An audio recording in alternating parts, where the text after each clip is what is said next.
Olá a todos, eu sou o Daniel Amado, né? Estou na gestão do Núcleo Técnico de Gestão da Política Nacional de Práticas Integrativas e Complementares, do Departamento de Prevenção e Promoção da Saúde, da Secretaria de Atenção Primária, do Ministério da Saúde.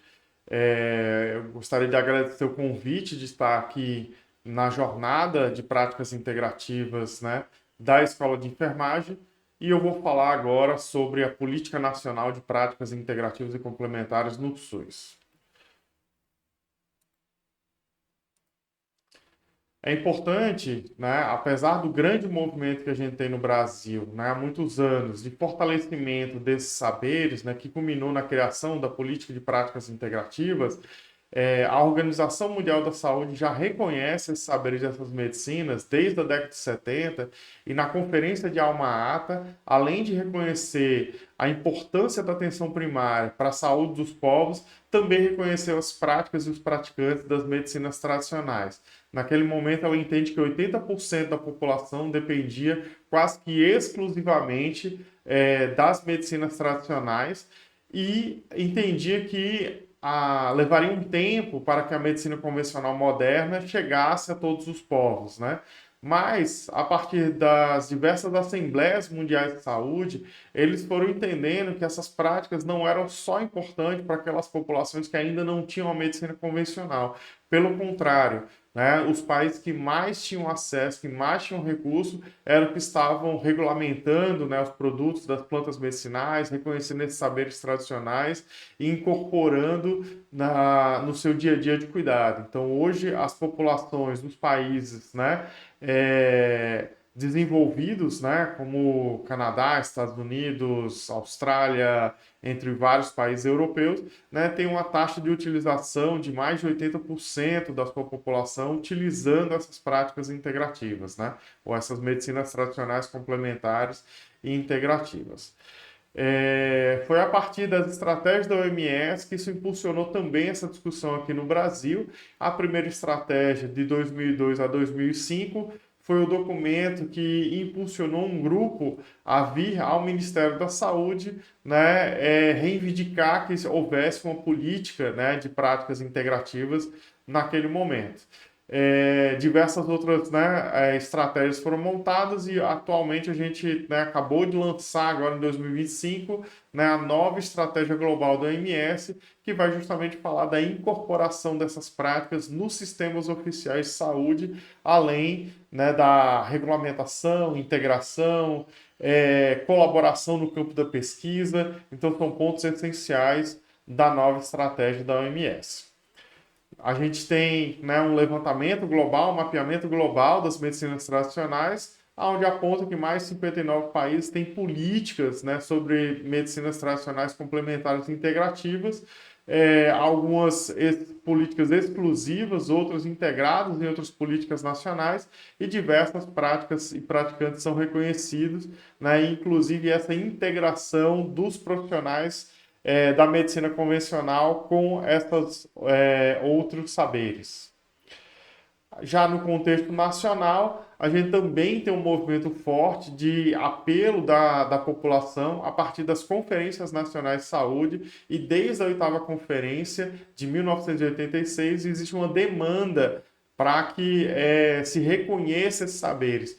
E no relatório final ele deliberou, né, como a introdução de práticas alternativas de assistência à saúde no âmbito dos serviços de saúde, possibilitando ao usuário o acesso democrático de escolher a terapêutica preferida. Então já se tinha essa visão que o acesso a essas práticas, né, era um direito, uma possibilidade de escolha do usuário. Né? Hoje a gente discute muito o projeto terapêutico singular, então é fundamental que o usuário, né, participe, né, seja ativo na construção do seu projeto terapêutico. Caso contrário, você vai ter uma baixa adesão ao tratamento e, consequentemente, né, uma falha nesse tratamento, nesse cuidado. Então, o sujeito, o usuário, ele é partícipe, né? Isso já estava sendo discutido desde a oitava conferência.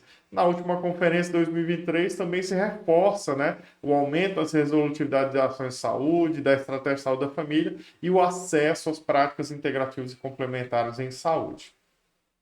Então, essa política, ela busca implementar essas práticas no Sistema Único de Saúde. Isso é importante porque em outros países, né, essas práticas muitas vezes são reconhecidas, mas estão dentro da iniciativa privada, ou se não, você tem uma dupla porta de entrada, né? Então, em alguns hospitais na China, por exemplo, você tem, né, do lado direito a medicina tradicional, do lado esquerdo a medicina convencional, e você tem que escolher, né, com qual medicina você vai ser tratado, né? Aqui no Brasil, essas práticas acontecem no mesmo serviço, sendo realizado pela mesma equipe, né, que está realizando o cuidado.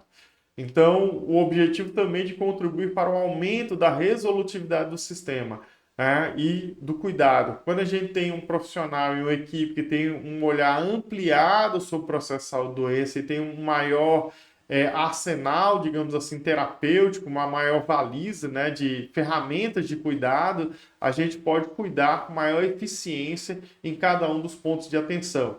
Então, por exemplo, uma prática que a gente ampliou bastante é a auriculoterapia, que ela dá conta, né, de um cuidado, de um conjunto de necessidades de cuidado comuns à atenção primária, né, como dores, né, lombalgia, dores de cabeça, uma ansiedade leve, uma depressão leve, também insônia, né, além de náuseas e outros problemas comuns dentro da atenção primária. A partir do momento que essas necessidades de cuidado elas são atendidas no serviço, você vai ter uma menor necessidade de atendimento, né, especializado, de encaminhamento para outros serviços, né, para exames complementares, e com isso eu tenho um uso mais racional também do sistema de saúde, né, onde as pessoas que vão necessitar naquele momento desses serviços especializados, ele vai ter um acesso mais rápido, né, e as pessoas que já tiveram a sua demanda atendida, né, não vão ter essa necessidade, né, consequentemente a gente consegue organizar essa rede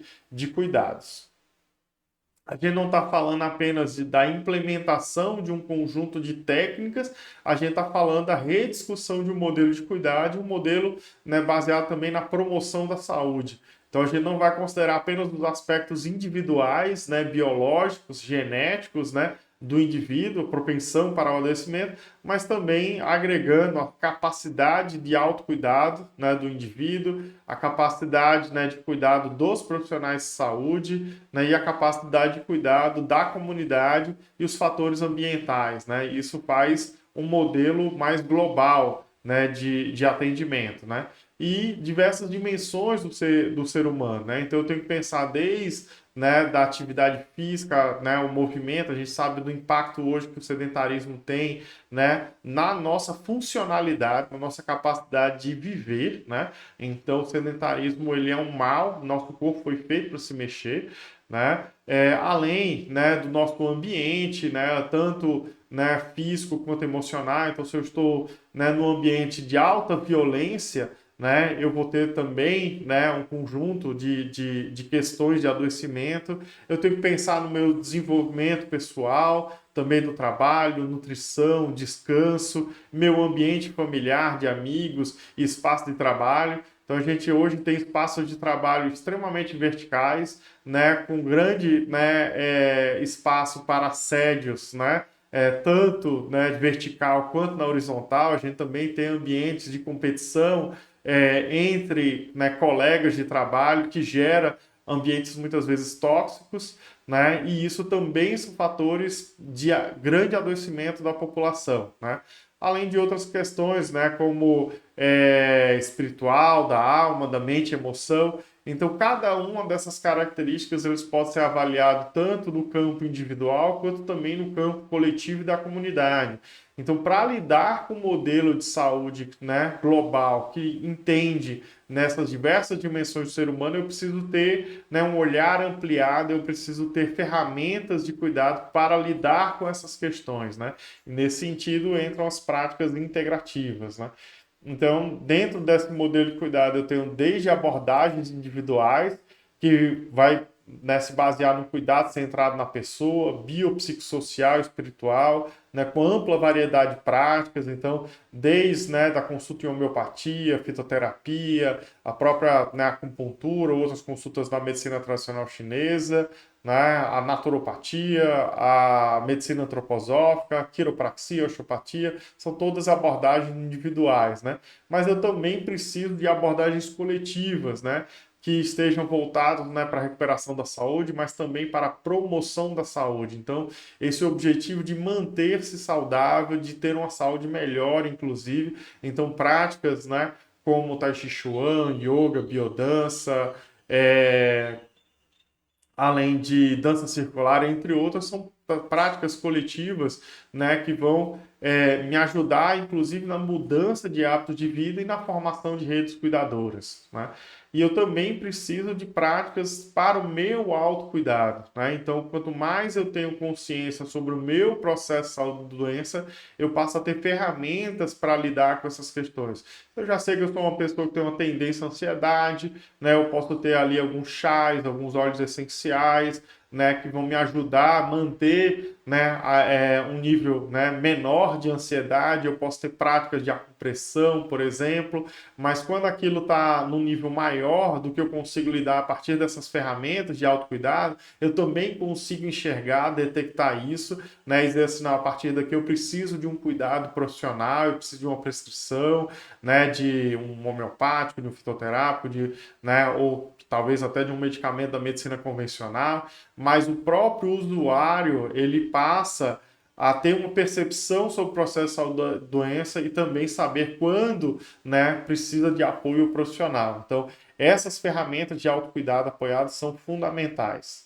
Então, as práticas integrativas vão trazer tanto práticas clínicas que vão fortalecer o cuidado profissional, quanto práticas coletivas, né, voltadas à promoção da saúde. Então, o yoga, quando foi desenvolvido na Índia, não foi feito pensando em curar dor nas costas, cuidar né, diminuir a pressão arterial, né, ajudar no controle da ansiedade, mas, né, hoje, pelas evidências científicas, a gente já sabe que o efeito dessa prática e de outras práticas são fundamentais, né, e podem compor esse tratamento, né, esse modelo de cuidado desses indivíduos que estão com essas questões, né?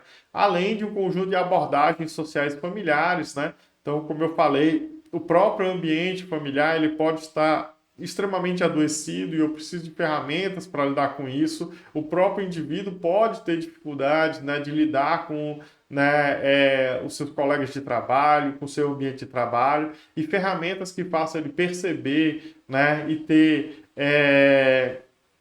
maior conhecimento sobre as suas, né, capacidades e dificuldades em relações interpessoais são fundamentais para a gente criar esses ambientes saudáveis, né? Tanto para o coletivo quanto para o próprio indivíduo, né, que passa. Isso não substitui, obviamente, outras, né, ferramentas e outros profissionais de cuidado, ele complementa, né, essa possibilidade.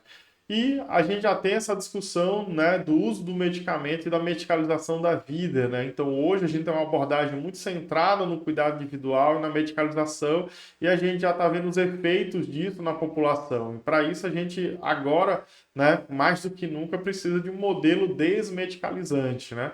E aí, dentro desse documento do próprio Ministério, ele cita, né, o fortalecimento das práticas integrativas como uma das ferramentas, como uma das estratégias para a gente diminuir esse modelo, né, individualizante, né, individualizado e medicalizante. Então, dentro de um cenário nacional, a gente percebe, né, o crescimento que a gente tem das práticas integrativas, o registro nos nossos sistemas de informação. Em 2008, a gente tinha cerca de 300 mil atendimentos, né, chegando em 2024 com 9 milhões de participantes, né, que receberam ofertas de práticas integrativas, sendo 56% na atenção básica e 44% na média e alta complexidade.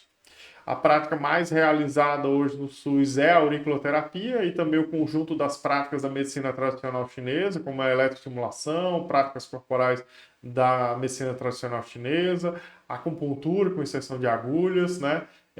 Entre outros, mas, né, seguido também aí do uso de plantas medicinais, massoterapia, yoga, meditação, terapia comunitária, aromaterapia, entre outras práticas que vêm crescendo num ritmo importante.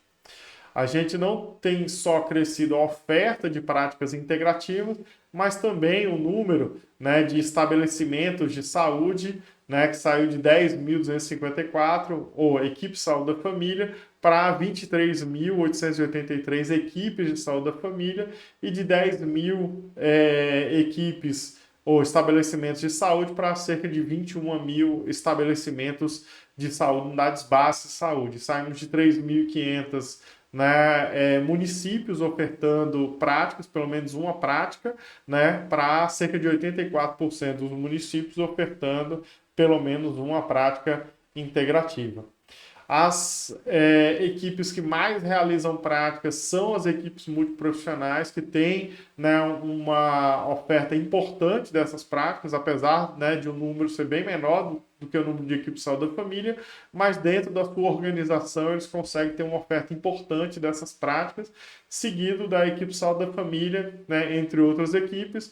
O local de maior oferta dessas práticas são nas unidades básicas de saúde, mas temos também nos polos de academia da saúde, em domicílio, na rua, escolas, né, como também espaços onde podem ser ofertadas essas práticas. A categoria profissional hoje que mais registra a oferta de PIX é a fisioterapia, seguido, né, da enfermagem, depois de profissionais de educação física, médicos, entre outros profissionais. Hoje a gente tem, além da política nacional de práticas integrativas, a gente tem, né, mais 13 unidades federativas, né, que ofertam, né, que tem políticas estaduais. Dentre essas, 7 têm financiamento, né, do Estado para fortalecer essas práticas nos municípios.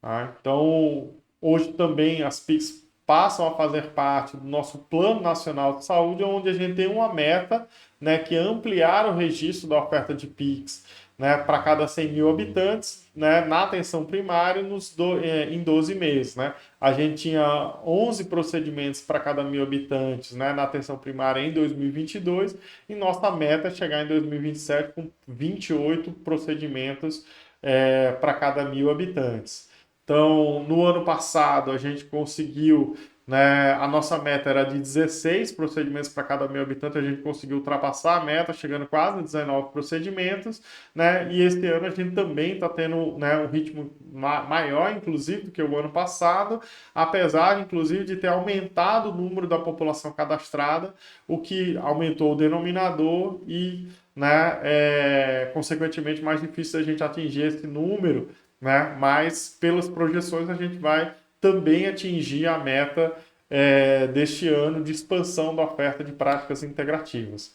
A gente tem um conjunto de estados que estão bem acima da média, né, na sua oferta de práticas integrativas, mas também estados que ainda estão bem abaixo da média, né, considerando a sua própria população. Então, nós precisamos também trabalhar na questão da equidade da oferta dessas práticas. Vocês podem ter acesso, né, né, inclusive saber como monitorar essas práticas. A gente tem 3 vídeos, né, no YouTube e um material de apoio que vocês podem acessar no site do Ministério da Saúde para, né, também poder olhar no seu município, no seu estado, né, em alguma região específica, né, para tanto, né, para pesquisa quanto para gestão ou por curiosidade também. E esse é o nosso relatório de monitoramento de 2017 até 2023, que vocês podem ter acesso, né, pelo QR Code ou entrando no link também do Ministério da Saúde. Então, no Ministério, a gente tem trabalhado com 5 grandes eixos, né, para fortalecimento dessa política. Né? O principal é o fortalecimento da política a partir do direcionamento, priorização, qualificação, aprofundamento conceitual, né, dessas práticas, mas também a partir do monitoramento, avaliação da política, das ações, né, que estão sendo realizadas, a produção de evidências, né, o desenvolvimento de modelos de implantação, além de sugerir também modelos de financiamento para os PICs, né, isso tem sido, né, objeto de produção do núcleo, né, para possíveis, né, ampliações de financiamento para as práticas integrativas, né. Mas também as práticas integrativas não podem estar isoladas, né, como uma ação que não dialoga com outras políticas. Então, o segundo eixo é a integração com outras políticas e programas do Ministério da Saúde, como no curso de vida, então na atenção à saúde da mulher, da criança, né, do idoso, né, da população masculina, entre outros, né, além das populações específicas, né, do campo, floresta e água, inclusão das PICs na estratégia de pesquisa e também, né, nas ações intersetoriais de promoção da saúde, como é o PSE, a Academia da Saúde, entre outras ações. Nós temos um grande eixo de implementação no território, então todas as ações formativas, né, eles têm esse objetivo de implementar no território, de fortalecer o território para a oferta dessas práticas, né? A gente tem uma ação de apoio, né, às referências estaduais, né, e agora estamos expandindo também para as capitais, e também ações de comunicação, além de articulação nacional, né, com universidades, com outros ministérios, né, com associações, né, profissionais, com os conselhos profissionais, o Conselho Nacional de Saúde, né, além de cooperações internacionais, pelo grande reconhecimento que o Brasil tem, né, de ter essas práticas no nosso Sistema Único de Saúde.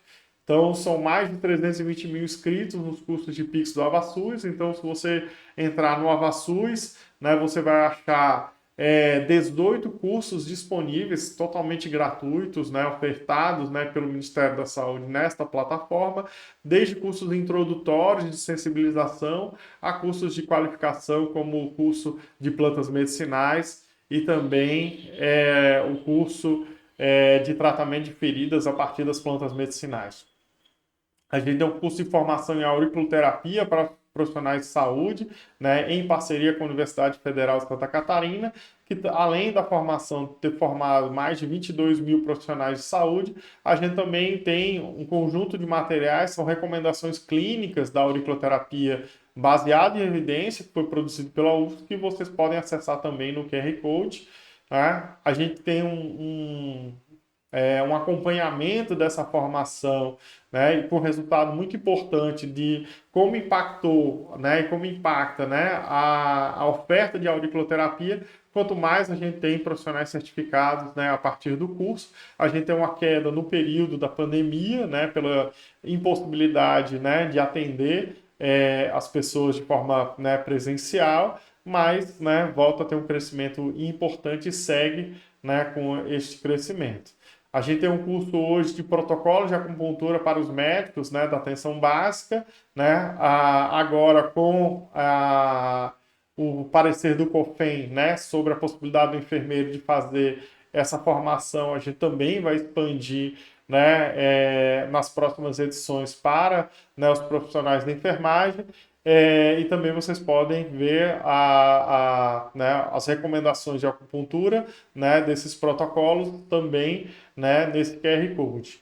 A gente tem esse curso de lançamento, a gente lançou esse curso de qualificação dos profissionais de saúde para o tratamento de feridas, então a gente acha que é um grande impacto, né, para a enfermagem, para o cuidado na atenção primária, a qualificação, né, do tratamento de feridas com as plantas medicinais, né, um curso bem completo de 140 horas que a gente pretende, né, com outros projetos agora, né, ir ao território, ajudar na implementação desse serviço, na definição, né, em cada território, né, dos seus fitoterápicos que vão ser utilizados, né, mas entendemos que é um grande avanço no tratamento de feridas, considerando, né, que a gente tem resultados, né, para feridas complexas, né, de grande eficiência, né, além da redução do tempo de fechamento de várias feridas, né, em quase 50%, né, para várias condições. Então,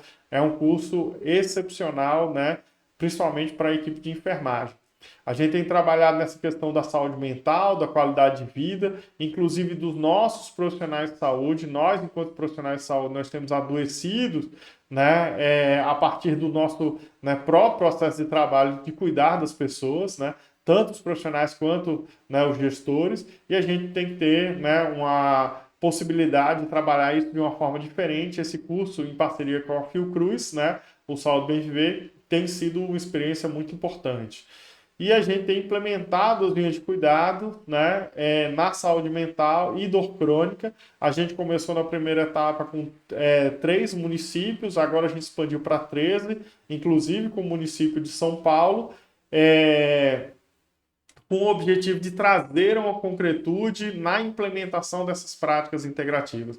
Não é o objetivo cuidar de dor crônica, né, com Pix, então eu vou substituir, né, o analgésico, por exemplo, né, por um anti-inflamatório, por uma agulha, não é isso, né, então eu não vou reduzir, né, o olhar integral que as Pix têm para cuidar de algumas condições, né, mas pelo contrário, eu vou pegar as pessoas que estão nessas condições, né, para passar por um cuidado integral a partir das práticas integrativas em toda a linha de cuidado, né? Então não é reduzir a potência de cuidado das práticas integrativas, mas é organizar o fluxo, né, das pessoas, permitindo que as pessoas que estão nessas condições tenham acesso às práticas integrativas, né, considerando as evidências que a gente tem, né, de como as PICs, né, ajudam nessas condições.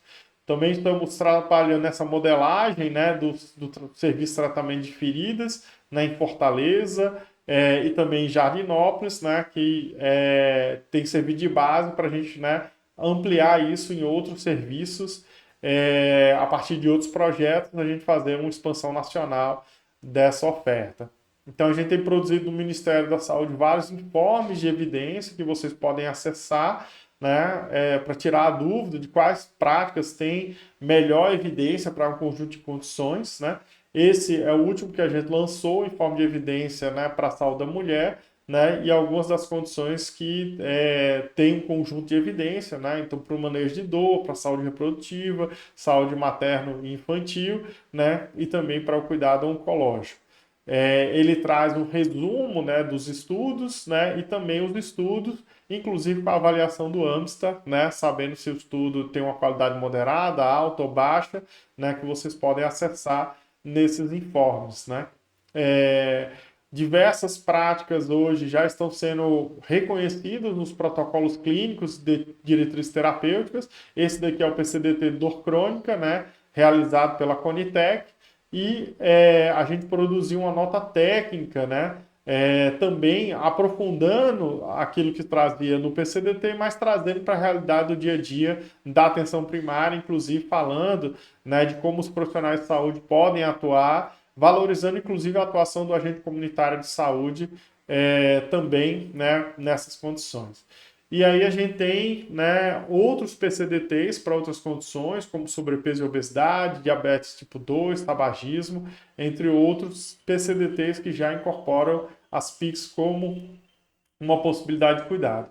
Atualmente estamos trabalhando não só em reconhecer, né, as evidências, né, a partir de estudos clínicos, né, de revisões sistemáticas, mas hoje a gente está fazendo uma consolidação de guidelines, né, internacionais com recomendação GRADE, né, mostrando que a gente já tem uma ampla literatura internacional, né, com recomendações, né, dentro do padrão GRADE, né, recomendando essas práticas para algumas condições. Esses dois já estão, né, publicados, como, né, o de dor crônica e o de hipertensão arterial, e outros estão sendo produzidos também, de forma a apoiar os gestores e profissionais na implementação dessas práticas. E temos trazido, né, as práticas, contribuído com diversas áreas do Ministério da Saúde, né, então em diversos materiais a gente tem incluído as PICs, né, como uma possibilidade de cuidado, como algo que faz parte do modelo de cuidado, né, da população. Temos realizado ações de apoio temático, né, com os estados, e agora vamos ampliar também para as capitais, como uma forma de qualificar a gestão, né, os estados, na sua responsabilidade, também reproduz isso para os municípios, como uma forma de a gente ir fortalecendo, né, a gestão no campo das PICs. E também há diversas ações do Ministério da Saúde de comunicação que são importantes para orientar a população sobre os benefícios dessas práticas. E algumas ações que estão em andamento, né? Então a gente tem alguns projetos, né, em andamento, né? Então, desde um modelo de formação de ativação, né, de gestores, trabalhadores de movimentos sociais na implementação das PICs, está sendo feito pela Universidade Federal de Pernambuco. A gente tem revisado, né, e trabalhado em novas ferramentas para o prontuário eletrônico do cidadão, né, para que amplie, né, a sua capacidade de registro das práticas integrativas e que ele também tenha, né, uma capacidade de gestão clínica, de inteligência clínica dentro do prontuário, né, além, né, de diversos cursos e documentos técnicos também estão sendo produzidos. Está sendo produzido, né, essa ampliação das linhas de cuidado do crônico de saúde mental para 13 estados agora, ou 13 municípios em 5 estados. A gente tem produzido um curso de manejo de dor crônica e síndrome dolorosa, tratando desde do tratamento farmacológico, da medicina convencional, até, né, a inclusão das práticas integrativas, de uma abordagem não farmacológica, né, e baseado na ideia da dor total, né, entendendo que a dor ela não é só física, né, então quem está produzindo isso é a Universidade Federal de Pelotas, e estamos, né, com um projeto de mapeamento, né, das experiências nacionais em PICS a partir da Organização Pan-Americana de Saúde. Então, né, finalizando, a gente entende que a política de práticas ela passou por uma primeira fase que foi muito do reconhecimento dessas práticas, né, a normatização, a criação dos procedimentos para monitorar e uma sensibilização de gestores e trabalhadores, né? Uma segunda fase, onde a gente passa a implementar, né, apoiar a implementação, né, de estados, municípios, de experiências, né, exitosas, produzir um conjunto de ações de qualificação, consolidação das evidências científicas, né, e estamos entrando numa terceira fase, né, já estamos numa terceira fase, que é de integração aos protocolos clínicos de diretrizes terapêuticas, né, a partir da Conitec, integração das PICs em linhas de cuidado para ações de saúde prioritárias, né, como dores crônicas, doenças metabólicas, saúde mental, cuidado em feridas, cuidado paliativos, o autocuidado, né, além do curso de vida. Mas o que a gente quer é chegar na quarta fase, que é ter o cuidado integral ampliado pelas racionalidades médicas, pelas racionalidades em saúde, em toda a rede de atenção à saúde, né? Então, é um desafio, né, fazer isso, mas conseguimos observar a ampliação sistemática, né, dessas práticas, né, e, né, com o apoio de estados e municípios, né, isso tem se consolidado, né, cada vez mais como uma possibilidade de cuidado. Então, é isso. Eu gostaria de agradecer, né, esses são os nossos contatos, do Departamento de Prevenção e Promoção da Saúde, do Núcleo, né, das Práticas Integrativas. Vocês podem estar entrando em contato com a gente. Obrigado, né, a todos do evento, né? Eu desejo um ótimo evento para vocês, e contem com a gente, né, do Ministério da Saúde sempre que precisar.